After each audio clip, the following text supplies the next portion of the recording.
everybody. I'm Chris Camara, and I'm going to help you get through this podcast. Hopefully, I'm your host. And this season, we're focusing on business development and business development tech, how BDs are using tech to win. Today, we're discussing CRM and pipeline tools. And in this episode, we talked to Nikki Burgeson, who is the Senior Director of Business Development and Sales at UHY.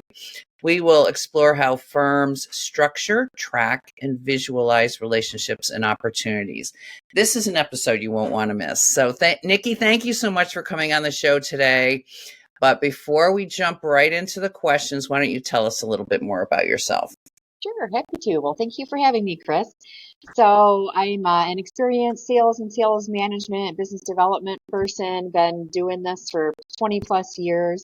I've been in the accounting industry for 13, going on 14 years, spent the bulk of my career at a top 40 firm called Raymond, headquartered in Michigan, and I had a great experience there, and recently moved over to UHY as their Director of Sales and Business Development, and there we are doing a lot of work with CRM, so I have my hands right back in it in that development phase and kind of making something that the whole firm wants to use.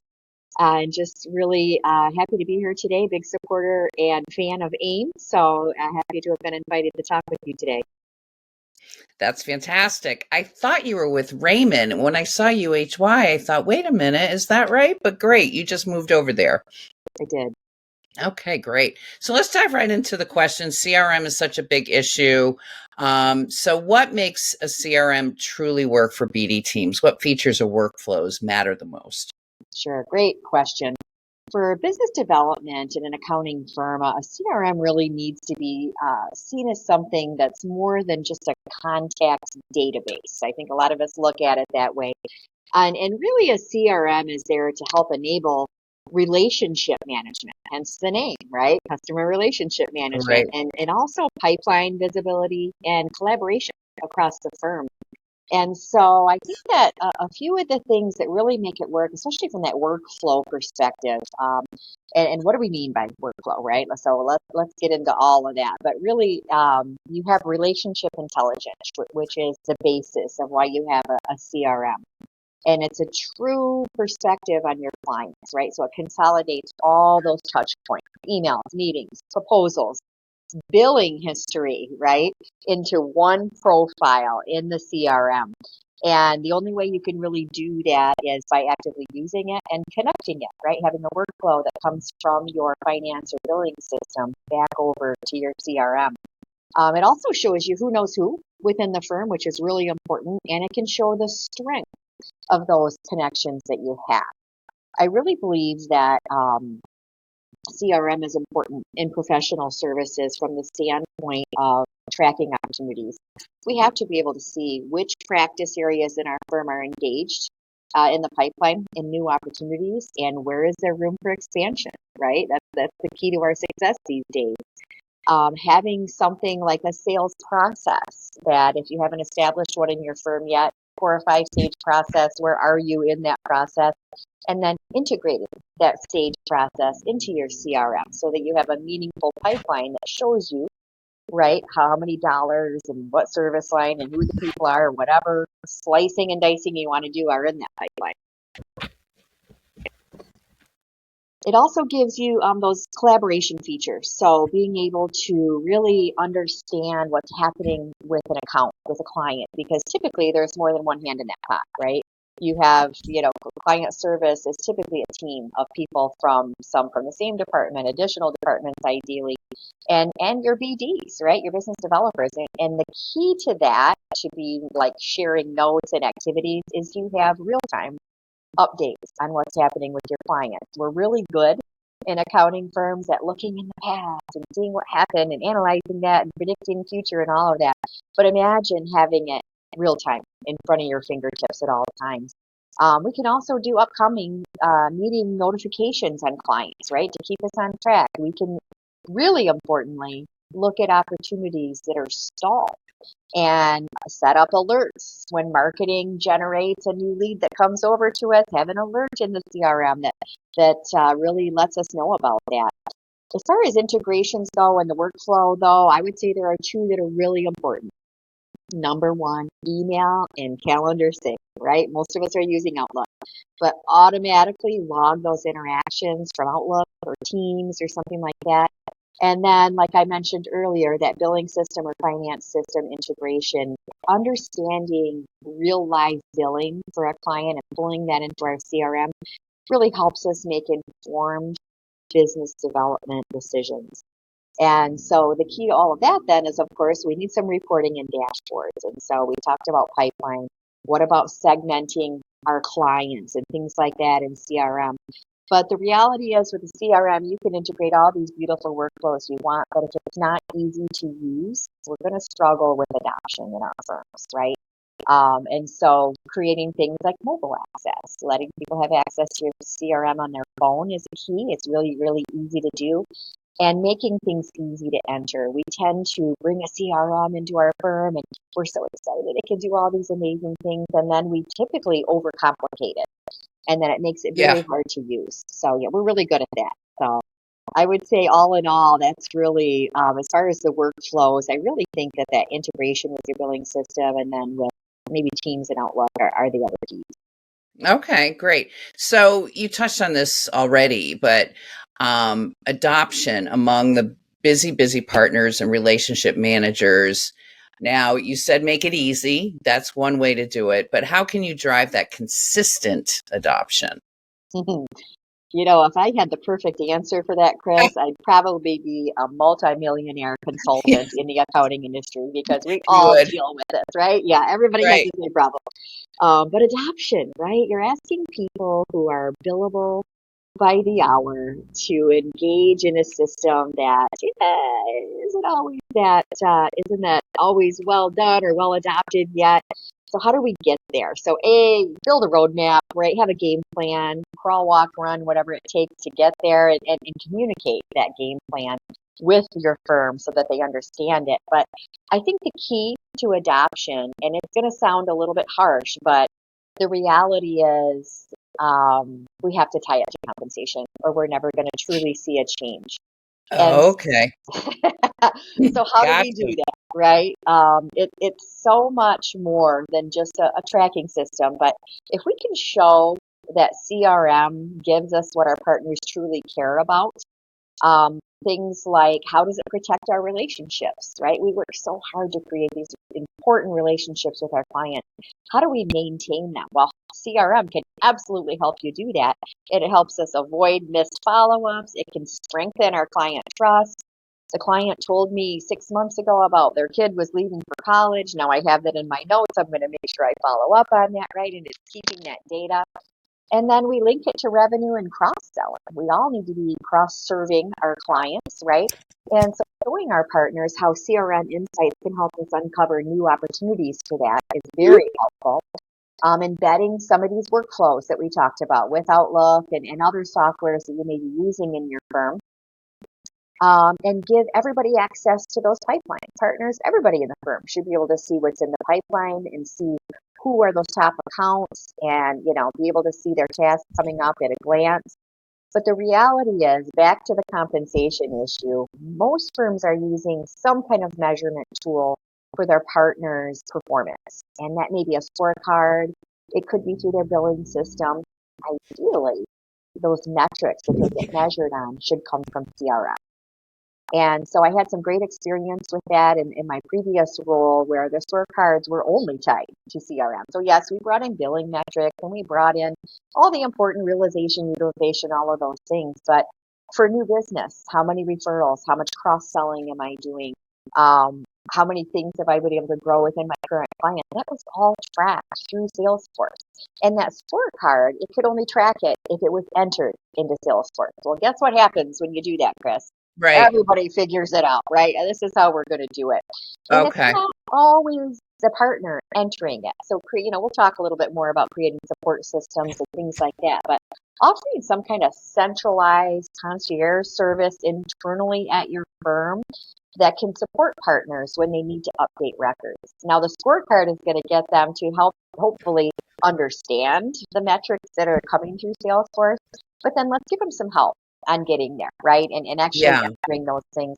I would say one of the really cool things that we did at Raymond that I really liked, and I think it helped a lot. So if this is a key, when you think about training people on how to use a CRM, it can be very overwhelming. I don't even know why we're using this thing, let alone how. And so coming up with little micro nuggets of training was very effective for us. And what I like about that is it's like rule specific instead of long generic trainings on Salesforce. It might be 10 minutes on how to update your client's contact information. It might be 10 minutes on how to add an opportunity. And you have this kind of list of all these different things you can do in a CRM. So when someone needs to understand how to do it, those little micro learnings, Okay. we found they were very, very effective. So I think that, That's a good tip. yeah, I like the micro learnings a lot. It was a good one, and they're easy to create. They don't have to be fancy, right? It could be just like what we're doing now. We just kind of demonstrate how to do it. Okay. So share an example for us, if you can, of how pipeline visibility led to better cross-serving or collaboration. I'm sure you've got many. Oh yeah, lots of them, lots of them. I'll give you a really good one that I've had in my life that it was because it's simple. This isn't rocket science here, right? But if you're utilizing your CRM dashboards, whether it's a pipeline or opportunity management, whatever you're doing there, I managed a really talented group of BDs, and one of them came to me and was like, I'm working on this tax opportunity for this huge potential new client. I'm so excited, and I realized as I'm entering my opportunity that there have been some audit inquiries at this client in the last couple of years, and there were some meeting notes in there. What do you think I should do with that? And, well, let's find out who was in the meeting. Let's find out what was discussed. And by the way, I happened to also notice because marketing is integrated into Salesforce as well.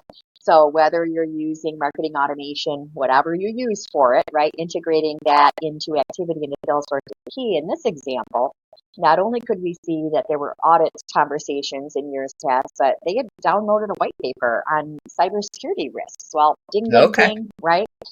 And so in this coaching opportunity that I had with this BD, it was really, it's time to alert both the audit and the cybersecurity teams about what's going on. And so we immediately scheduled a joint meeting. So it was the tax partner, the BD, the audit partner, and the cybersecurity team. And we got that whole team in front of the client as soon as we knew that information. And so now we have multiple services being opened as opportunities in CRM. Our pipeline is updated to reflect the fact that we're talking with them about multiple things. And so what happens? Well, the client loved it. They're like, you guys are so proactive. Like you're looking at the whole relationship for us. Wow, we've never had that before. That's And it was wonderful. really CRM that allowed us to do it. We picked up that tax engagement. We picked up the cybersecurity engagement. And we're still on the table to talk about audit when that comes around next based on their timeline. So it's a good story to share with partners that really give proof that CRM drives the cross sell. It really can if we do it right. Yeah, that's a great example. So yeah, tell me about lessons learned. What lessons have you learned in customizing CRM systems for professional services versus product sales? That's a great question. So I spent many years of my career before I got into professional services in product sales, and we had a customized, homegrown CRM. And the gist of a CRM, well, no matter what you're selling, the idea behind it is the same. Whether you're using a homegrown like I was, or you come into the big world of Microsoft Dynamics or HubSpot or Salesforce, which is what I've been using for quite a while now. The difference between product sales and professional services, you guys know what I'm going to say first and foremost is the sales cycle, right? We have long sales cycles in this industry. Sometimes we get lucky, they can be short, but for the most part, it's a relationship build and that takes time. And therefore our Mm, sales cycles are very, very long. So understanding through CRM what happens in that sales cycle, what happens in between each of those stages, I think is the key. And so really in our industry, we're focused more on the relationship, where in product sales, we tend to be more focused on things like transactions. I okay. think a few key ways that you can build out in a comparison to product sales is adding fields in your CRM for the client role.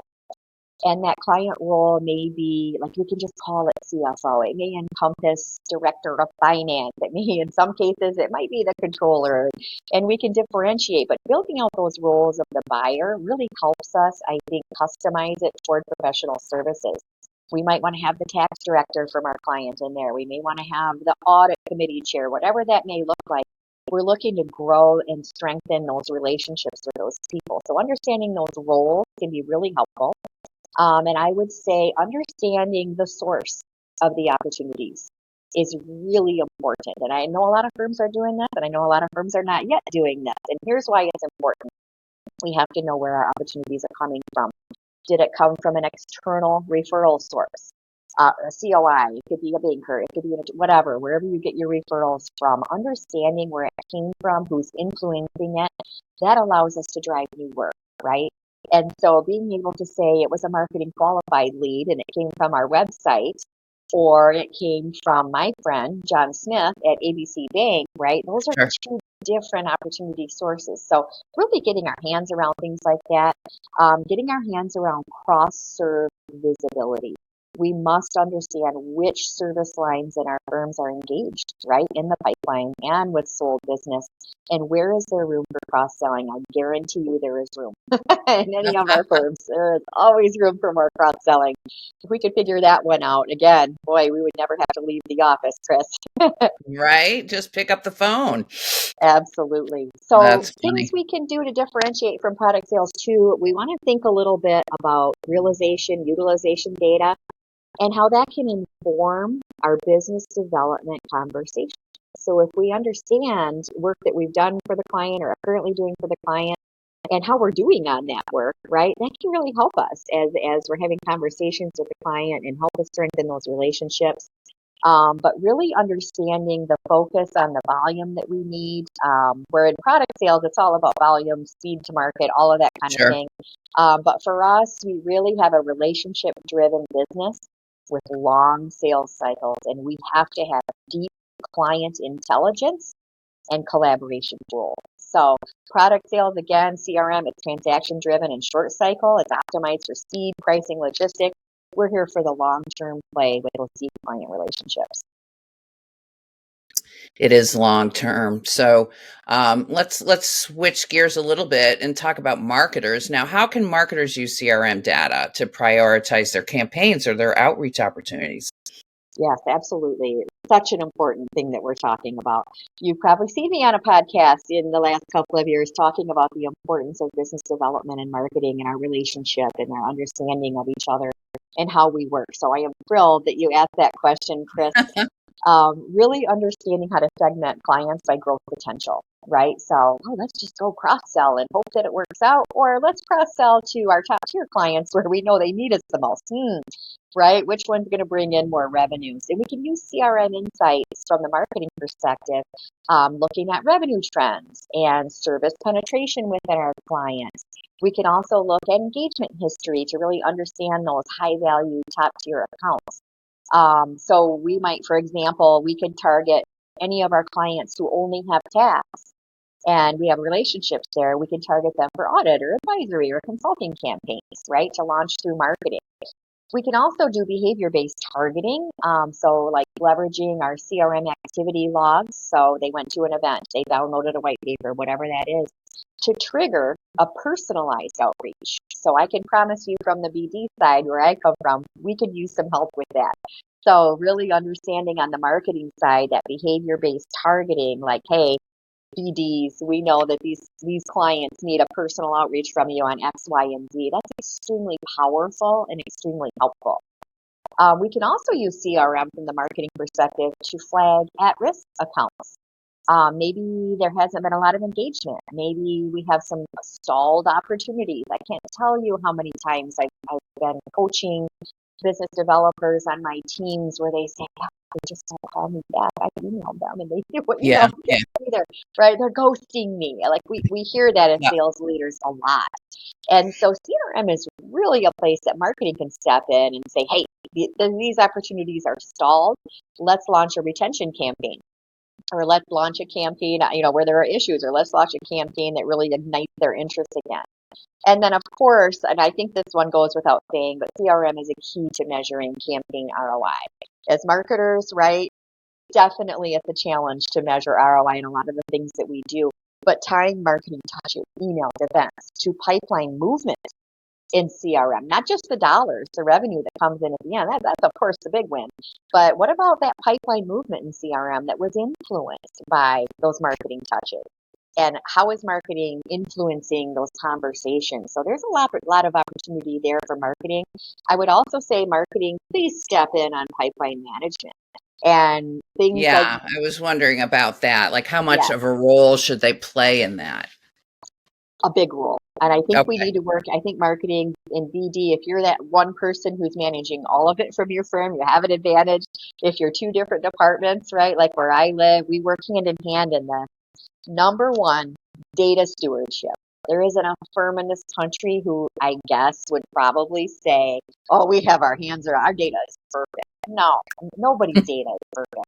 It's just what Right. degree of an issue do you have?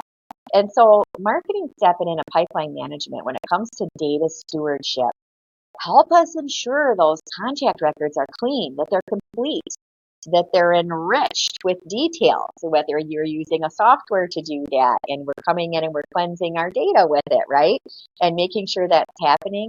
I also think that marketing's role in pipeline management and CRM, using those workflows that we've talked about to move early stage leads toward BD handoff. So, for example, you have a marketing qualified lead. Is it a good one? Isn't it a good one? Not quite at the stages we've set to set it to a BD qualified lead.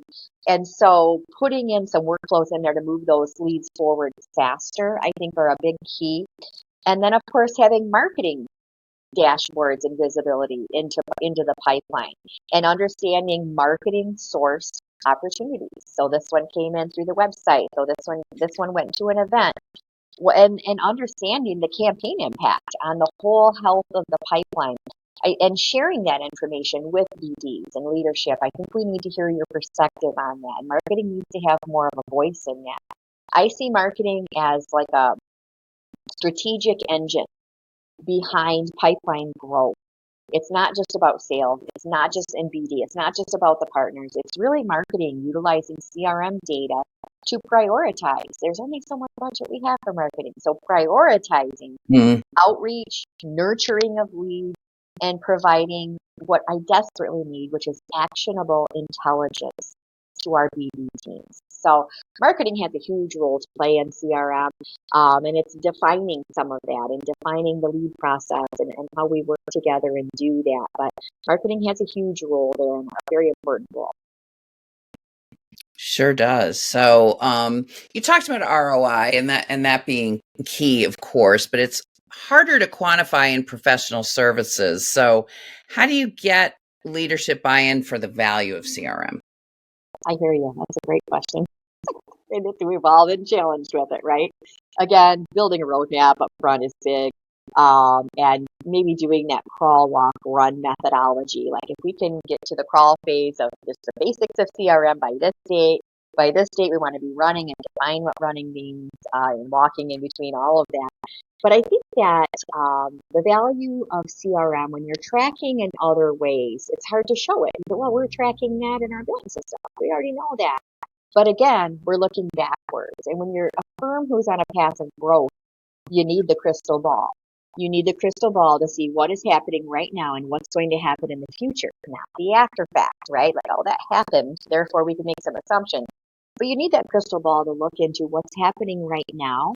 How do we add velocity to it? And how do we make sure that those deals close?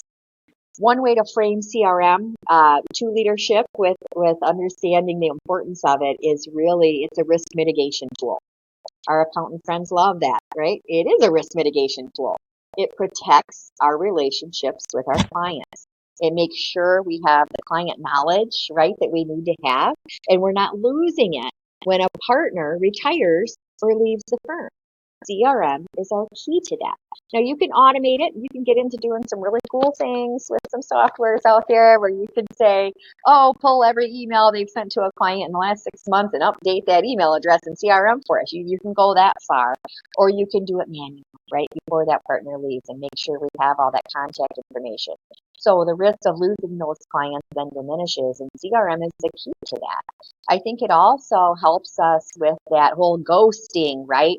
It reduces the number of missed opportunities that we have. And putting alerts, if you have a CRM, you can set up alerts for stalled deals that have gone stagnant or you feel like you're getting ghosted. And you can also set up alerts for upcoming renewals. We don't want to miss an opportunity to get in front of that client really early before our competitors do on a renewal that may be coming. I think that to prove ROI to leadership, you also must tie it to the growth strategy of the firm and be able to show how CRM enables cross-selling, account planning, pipeline visibility across all service lines, right? So we can illustrate things as an example. Well, we used our CRM to identify $2 million in advisory opportunities from existing audit clients. And it gives you the ability not just to see it, but to track all of that. And then you have to really be able to get good at forecasting and getting somewhat accurate on that and being able to show things like, I think a good example would be, well, things feel a little busy around here and I need to hire in my department, right? And when one of your service lines is saying, we don't have enough people. Well, CRM is a tool to help you demonstrate that. Look at this huge pipeline of opportunities we have. We want to grow by 5 million this year. And as I'll just throw it out as an example, let's say we have a 50% close ratio, meaning we close 50% of all deals we bid on. So if we want to grow 5 million, or we know in our pipeline, we better have 10 million. And we go to look and we have 15 million in our pipeline. Well, you just created a very strong case using data and proof that you need to do some hiring. Because if we're going to close it at 50%, you're going to be way over and your people are going to be stretched too thin. And so really giving like better resource allocation and things like that. And in the end, it's going to give us those higher win rates. And lastly, I would say we need to prove the impact of CRM. We have to show the proof. And so real live examples of how like CRM drove collaboration. Maybe it drove revenue growth. Maybe it drove a really important relationship with a client. But leadership tends to respond well when we can show that proof and that impact that CRM helped with, right? Not just a theoretical benefit of what CRM should do, which we can talk about all day, but you really can bring CRM in to show that it is a client experience tool. Whether you have a formal client experience department in your firm or whether you're one person tasked with marketing, BD, and client experience, wherever you land in that, you can position CRM as a very important tool for your client experience. And so it delivers more of a proactive service, a consistent service. And clients can really expect us, they do expect us to know their historical data. We should never have to ask our clients about what happened between the two of us in years past, right? And CRM gives us that history, allows us to anticipate their needs, and it makes it all possible. Lots of ways to quantify the value. So yeah, thanks for that. So thank you, Nikki. Where can people find you? LinkedIn is a great place. So I'm on linkedin.com/BurgesonNikki. And so would love to connect with you there and interact. And hopefully I'll see all of you at Summit next year in 2026. Would love to say hi. Please introduce yourself. Would love to meet some people in person too. Yes, Summit. We're all looking forward to that. So thank you again, Nikki. This is another episode in the books for Amplify, the podcast for accounting firm growth. A big thanks to all of you for listening today. And again, thank you, Nikki, for the engaging conversation. If you like what you heard, we'd love a review on the podcast platform you're listening to us on now. And be sure to listen to other episodes of the season on our theme, business development and business development tech. You can learn more about Amplify in our past seasons on accountingmarketing.org. Look for the podcast under publications. If you want to connect with me, reach out on LinkedIn. And thanks again. We look forward to having you join us for another episode soon.